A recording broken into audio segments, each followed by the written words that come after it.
Well, ever since the Senko, or the stick bait, came onto the marketplace, the bass fishing world has never been the same.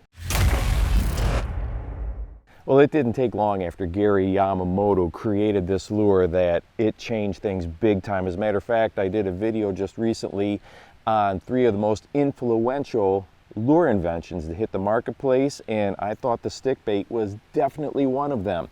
Well, since that time, every manufacturer, it seems like, has their own versions of stick baits. As a matter of fact, some manufacturers have 3, 4, and 5 versions of a stick bait within their own product line.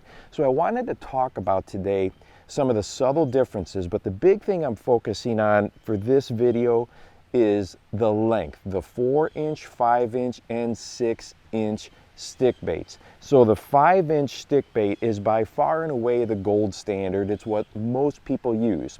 But I want to go ahead and start off today with the 4-inch. So when you have the 4-inch stick bait, and the first thing you notice as it's sinking through the water column, one is the sink rate is very, very slow, but there's also noticeably, in my opinion, less action.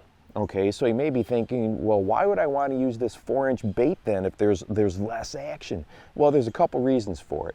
With the slower sink rate, I would probably put this one on in one of 2 situations. One, if the water's got some more color to it, a little bit more stained, I don't like the lures to flash by. I want the bass to be able to zone in on it just a little bit longer. So if I'm thinking about throwing this wacky rig, by a dock in stained water, probably a little slower sink rate is something that I want, okay? So they can see it just a tad bit longer.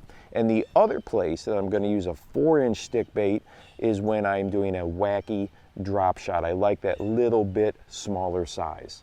Now, as far as the 5-inch, if you take a look at this one here, it just has really good action. It is like the optimal balance between sink rate and length to give that action. Now, I should mention all the lures that I tested today are salt impregnated, not salt added.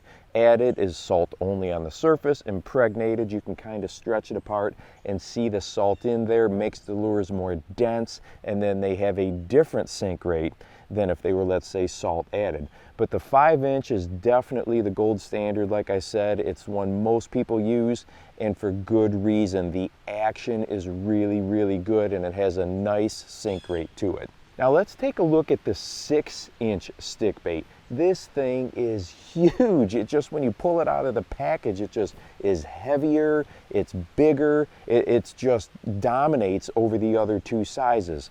But when you take a look under the water here, one thing that I was surprised with is that the action is very similar to the 5-inch. In some instances, I think the 5-inch has better action. And the more I started to think about this, well, it was probably this larger 6-inch stick bait has more surface area, right? It has more resistance as it's going down, therefore makes the fall rate a little bit slower than I was expecting. I thought it was really going to drop a lot quicker and therefore have a lot more action, but that is definitely not the case.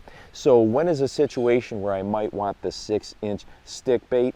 Well, first thing that pops into mind is, sometimes you get out there and those little 12-inch fish, they're all over your wacky rig. You can't keep them off of it. Well, in that situation, I might go to that 6-inch to try to coax a little bit larger of a bite. I think that would be a great situation to use the 6-inch stick bait.